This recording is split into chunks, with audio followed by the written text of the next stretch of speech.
Dan firman Tuhan ini tidak berubah. Dari zaman ke zaman dia tidak berubah. Itu sebabnya saudaraku, kita boleh dengan tetap hati, teguh hati berpegang kepada firman Tuhan ini. Karena firman Tuhan tidak pernah gagal menyampaikan maksud Tuhan. Firman Tuhan tidak pernah gagal menyampaikan apa yang dikehendaki Tuhan. Firman Tuhan juga berkata, langit bumi boleh berlalu, tapi firman-Ku tidak berlalu. Alangkah sukarnya langit dan bumi ini berlalu. Tidak mungkin pun, saudara. Walaupun itu mungkin, saudaraku, tapi firman Tuhan tidak berubah, tidak berlalu. Biarlah kita percayai sepenuhnya firman Tuhan ini, karena firman Tuhan sangat teguh, tidak bergoyang, sangat stabil, tidak berubah. Mengapa? Karena firman Tuhan itu Tuhan sendiri. Pada mulanya adalah firman. Firman itu bersama-sama dengan Allah. Firman itu adalah Allah sendiri. Firman itu juga Allah. Tuhan itu tidak berubah. Oleh sebab itu firman Tuhan tidak berubah. Firman Tuhan yang kita baca dalam Alkitab, saudaraku, adalah sama saja dengan ucapan Tuhan Yesus. Sekiranya Tuhan Yesus berdiri di muka kita dan mengajari kita, maka apa yang diucapkan Tuhan Yesus adalah apa yang tertulis dalam Alkitab ini. Tuhan Yesus tidak akan keluar daripada firman-Nya. Oleh sebab itu, kalau kita mau mengenal Yesus, kita kenal lagi firman-Nya lebih dalam. Kita mau kenal, saudaraku, jalan-jalan Tuhan, kehendak Tuhan, kita kenal firman-Nya. Itu sebabnya buku Kolose mengatakan, hendaklah perkataan Kristus itu diam dalam kamu dengan limpahnya, dengan segala kekayaannya. Jadi firman Tuhan kita berikan tinggal dalam hati kita dengan segala kekayaannya, jangan dengan miskinnya.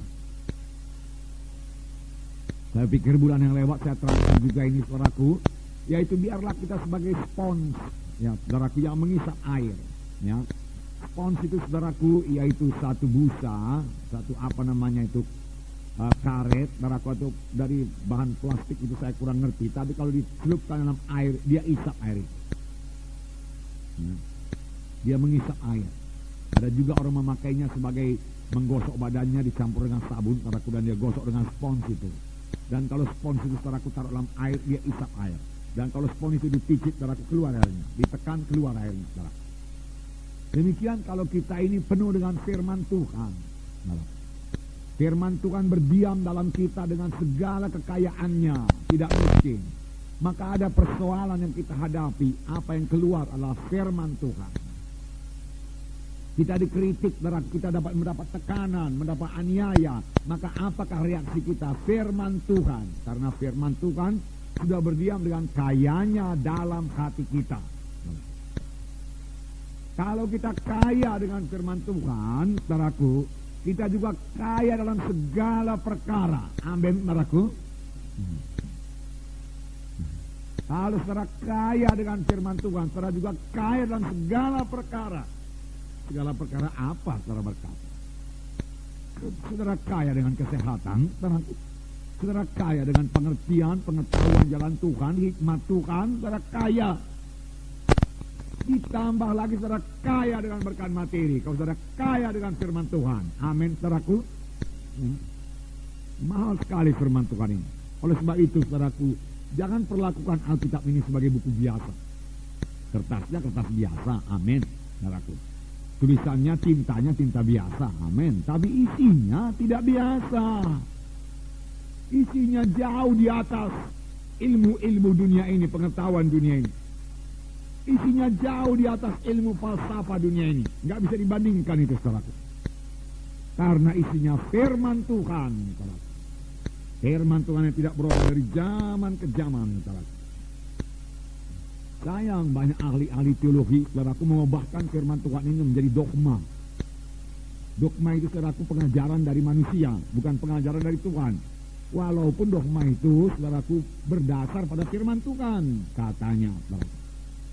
Tapi kerap kali karena sudah diubah oleh manusia ini, lalu dogma itu tidak ada kuasanya lagi. Firman Tuhan yang diobahkan itu tidak ada kuasanya. Hanya firman Tuhan yang asli yang ada kuasanya. Kuasa untuk memberkati kita, kuasa untuk mengobahkan kita.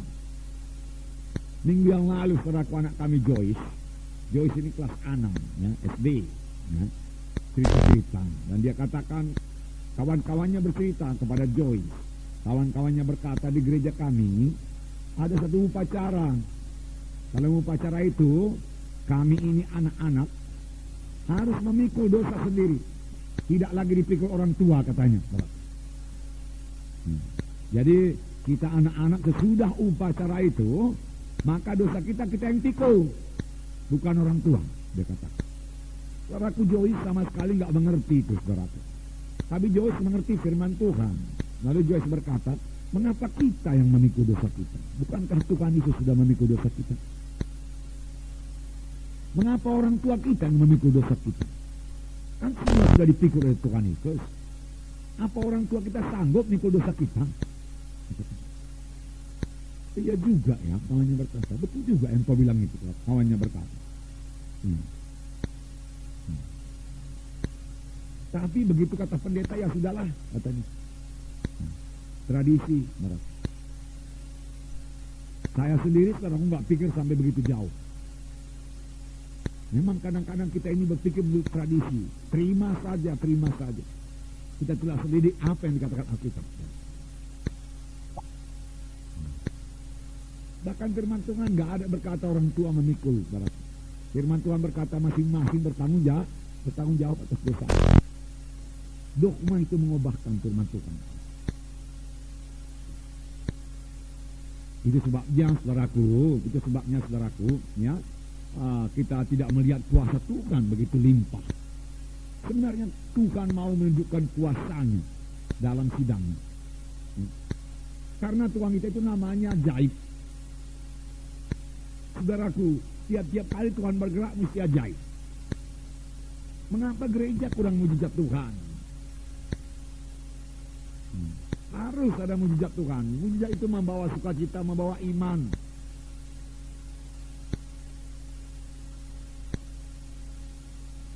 Tabur firman Tuhan yang benar, maka saudaraku akan terjadi mujizat Tuhan. Saudaraku, hari Minggu yang lalu, bukan minggu yang semalam, saudaraku, bukan hari Minggu ini. Saudaraku, di sini ada satu orang.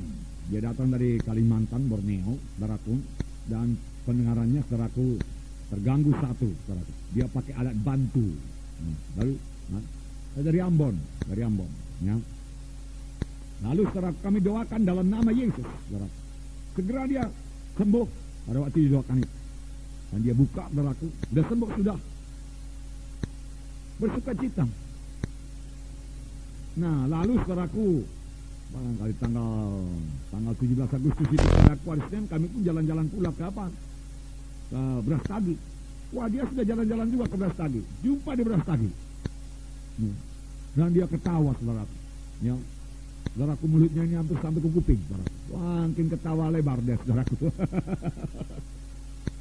Nah, saudara, mengapa? Sukacita. Dia sukacita. Sudah sembuh terus, sembuh dia katakan. Nah, sembuh. Tuhan menyembuhkan, mujizat Tuhan berlangsung.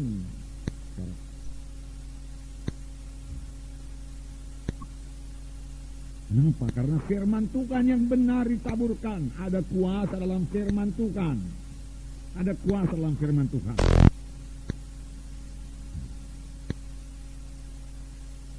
Saudara, waktu Tuhan menyembuhkan, yang dipakai Tuhan hanya firman Tuhan. Beberapa kali memang dia meletakkan tangan, tapi dia terus bicara. Dan apa yang diucapkan Tuhan itu firman Tuhan.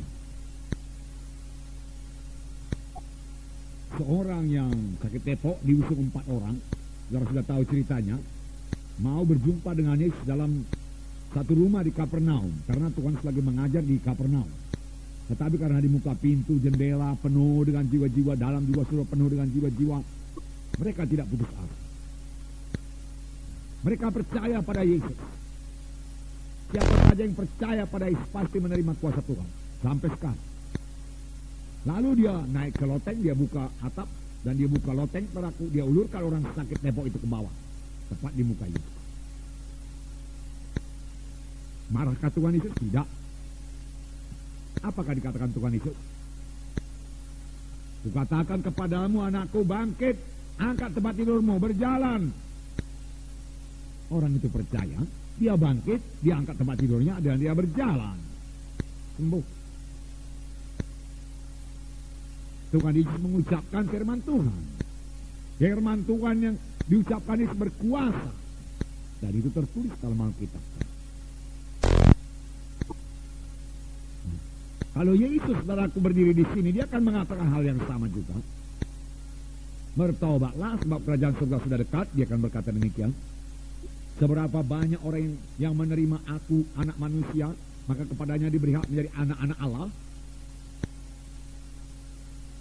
Dan seberapa banyak yang menerima, dia menerima keselamatan, lahir baru jadi anak-anak Allah. Kenapa? Karena ada kuasa dalam firman Tuhan. Kuasa dalam firman Tuhan.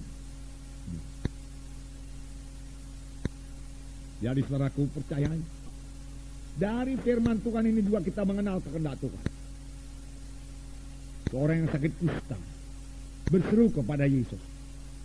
Yesus, anak Daud, kalau engkau mau, engkau sanggup menyembuhkan aku. Itu Markus 1:41 kan? Kalau engkau mau, engkau sanggup. Dia tidak bimbang mengenai kesanggupan Tuhan Yesus. Sama seperti banyak orang Kristen sekarang. Orang Kristen tradisional pun tidak bimbang akan kuasa Yesus. Bisa, sanggup. Tapi apa mau Tuhan menyembuhkan saya apa tidak? Apakah Tuhan memperhatikan saya apa tidak? Saudaraku, kalau saudara selidik firman Tuhan, keselamatan adalah bagi semua orang. Semua orang bisa selamat, sepanjang dia percaya pada Yesus. Tapi bukan hanya keselamatan aja bagi semua orang, kesembuhan pun bagi semua orang. Tuhan tidak memilih-milih. Sama seperti untuk menyelamatkan siapa saja yang mengaku dosa, bertobat, diselamatkan paraku. Mengaku Yesus sebagai Tuhan dan Juru Selamat, dia selamat. Demikian kesembuhan bagi semua orang. Haleluya, saudara. Sebenarnya, saudaraku, keselamatan itu bahasa Grekanya sozo. Sozo itu artinya selamat badani, selamat rohani. Selamat rohani disembuhkan pula dari penyakit. Itu sebabnya Tuhan berkata kepada orang kusta itu, aku mau, jadilah engkau tahir. Seketika itu juga kustanya lenyap. Luar biasa itu. Luar biasa. Kuasa firman Tuhan. Kuasa firman Tuhan.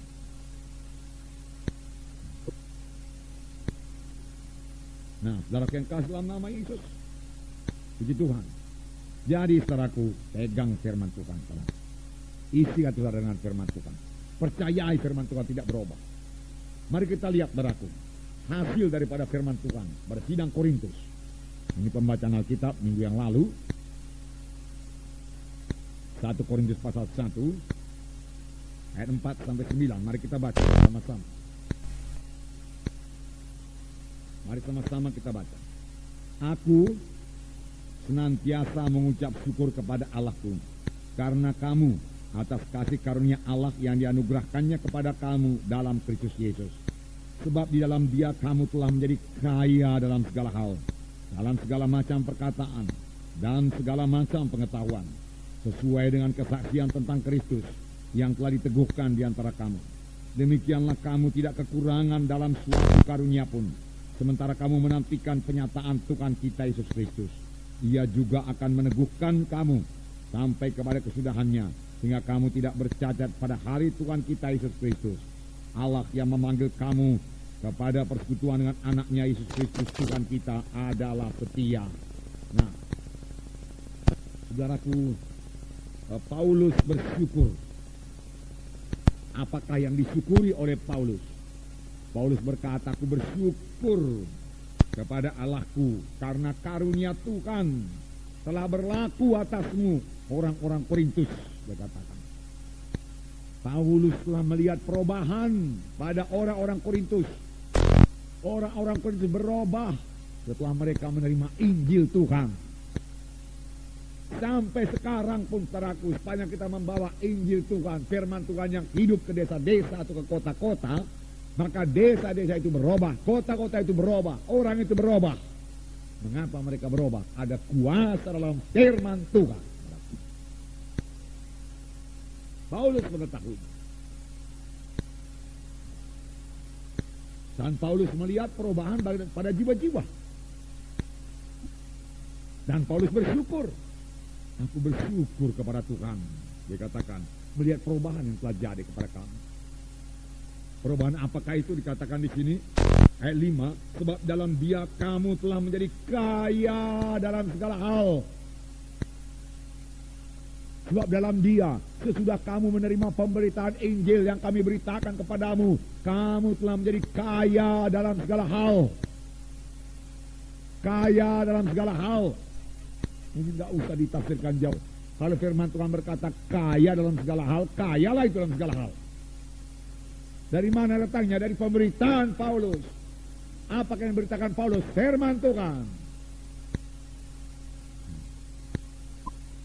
Saudaraku, dalam pelayanan kita, dalam sidang ini, kita pergi ke desa-desa dan kita bawakan firman Tuhan. Ya, desa itu berubah. Seberapa banyak orang menerima firman Tuhan, berubah hidupnya. Kaya dalam segala perkara. Kalau pemberitaan kita tidak mengubahkan jiwa-jiwa, mari cek lagi pemberitaan kita. Betul apa enggak firman Tuhan yang kita taburkan itu? Kalau firman Tuhan dia tidak kehilangan kuasanya. Pasti berkuasa. Berubah jiwa-jiwa. Dukun-dukun berubah. Dari yang melawan Tuhan jadi tunduk kepada Tuhan, bertobat dan beribadah kepada Tuhan. Apa yang mengubahkan? Kuasa firman Tuhan. Jadi dia dengarkan firman Tuhan, hidupnya berubah. Jiwa-jiwa saudaraku yang terikat kutuk dosa saudaraku.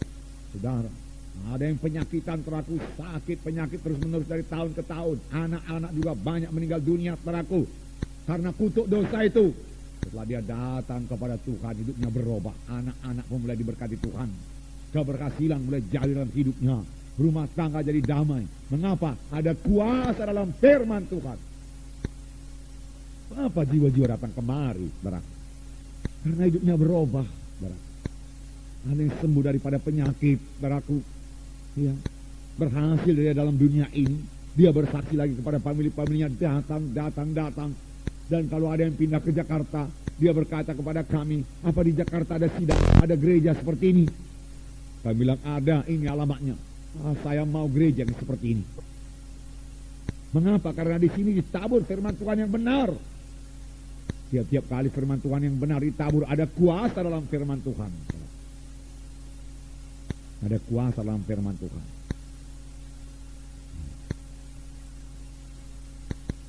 Saudaraku, saya tidak akan mau menabur yang lain daripada firman Tuhan. Buat apa saya itu, saudaraku, capek-capek. Gak berkuasa lagi. Saudaraku, gak berkuasa. Tabur firman Tuhan, jiwa-jiwa datang di kebaktian, saudaraku. Dalam buku Markus diterangkan satu orang, saudaraku, yang menerima kesembuhan. Saudara mengetahui ceritanya. Biar saya ceritakan kepada saudara. Ya. Markus 5 ayat 25 saya bacakan. Adalah di situ seorang perempuan yang sudah 12 tahun lamanya menderita pendarahan. Ia telah berulang-ulang diobati oleh berbagai tabib, sehingga telah dihabiskannya semua yang ada padanya. Namun sama sekali tidak ada faedahnya, malah sebaliknya keadaannya makin memburuk. Dia sudah mendengar berita-berita tentang Yesus, maka di tengah-tengah orang banyak itu ia mendekati Yesus dari belakang dan menjamah jubahnya, sebab katanya, asal ku jamah saja jubahnya aku akan sembuh. Seketika itu juga berhentilah pendarahannya, dan ia merasa bahwa badannya sudah sembuh dari penyakitnya. 12 tahun sakit, sudah cukup menderita. Hartanya juga habis, saudaraku, untuk berobat ke sana, berobat kemari. Dari manakah pertolongan datang? Perkataan manusia? Tidak. Dia mendengar berita-berita tentang Yesus. Bukan berita-berita tentang manusia, bukan warta berita dunia, saudaraku. Bukan berita nasional, saudaraku. Bukan berita di koran-koran, saudaraku. Tapi berita-berita tentang Yesus. Berita-berita tentang Yesus. Mengapa dia mendengar berita-berita tentang Yesus? Sebab ada orang yang ceritanya cerita Yesus. Lalu orang lain dapat pertolongan. Sekarang pun demikian juga.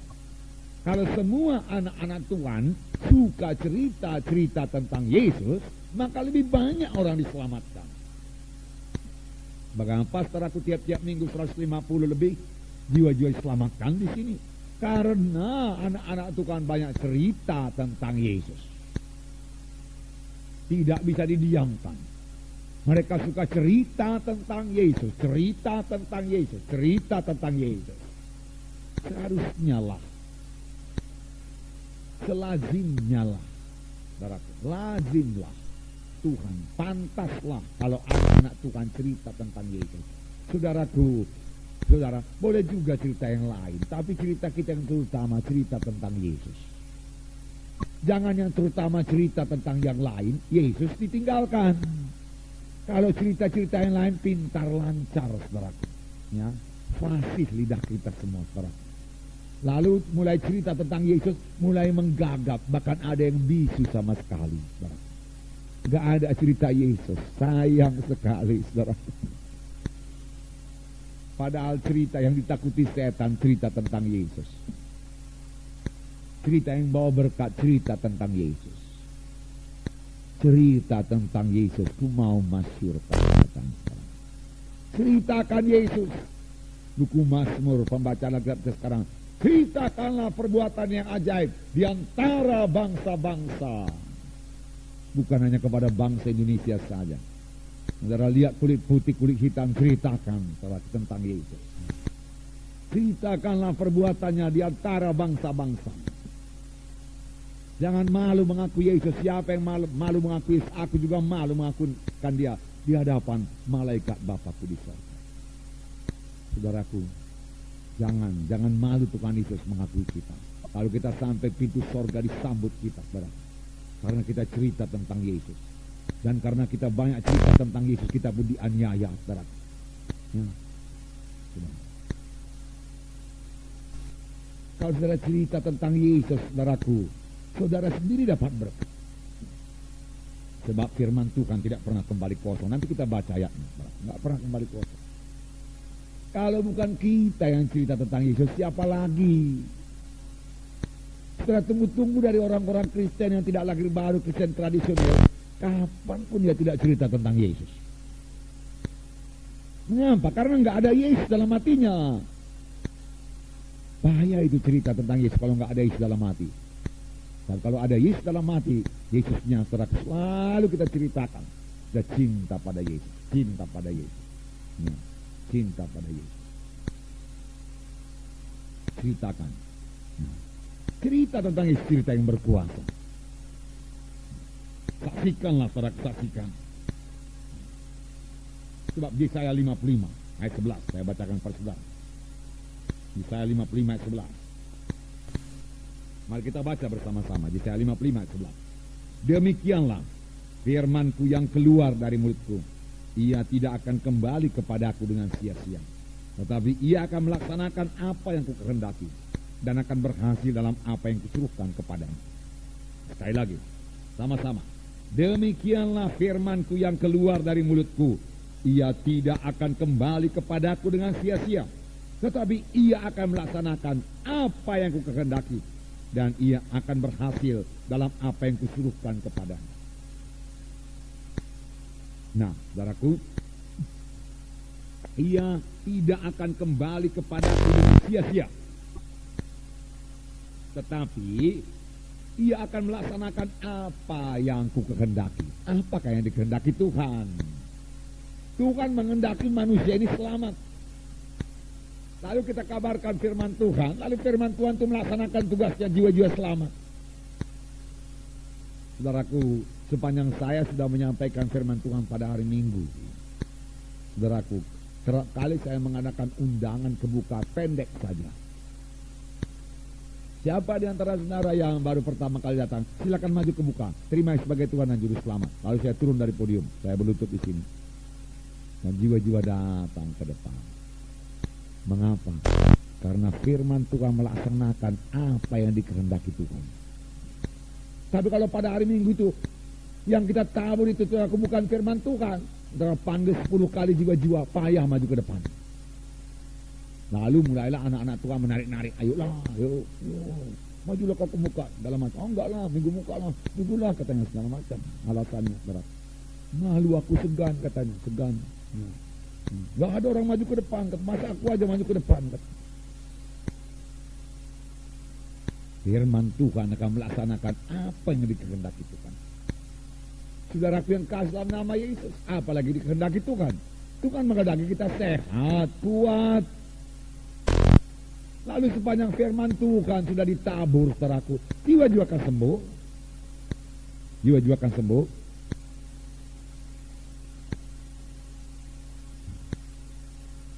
Kalau firman Tuhan yang saudara lebih jelas lagi, demikian.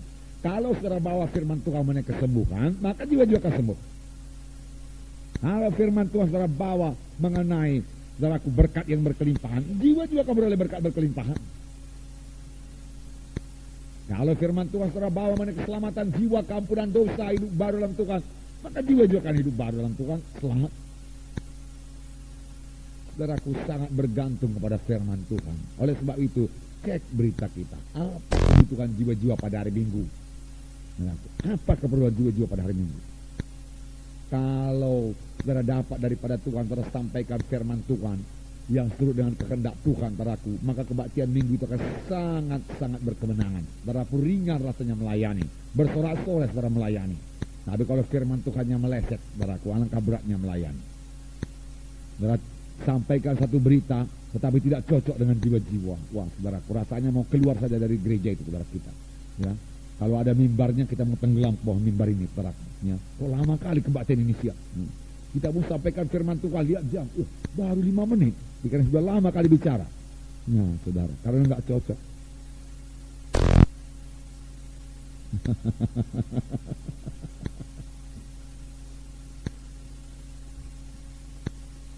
Nah, saudara yang kasih dalam nama Yesus, tidak kembali dengan sia-sia. Ya. Tapi ia akan melaksanakan apa yang kehendaki. Yakinlah Tuhan menghendaki umatnya ini keberkatan. Amin, saudaraku.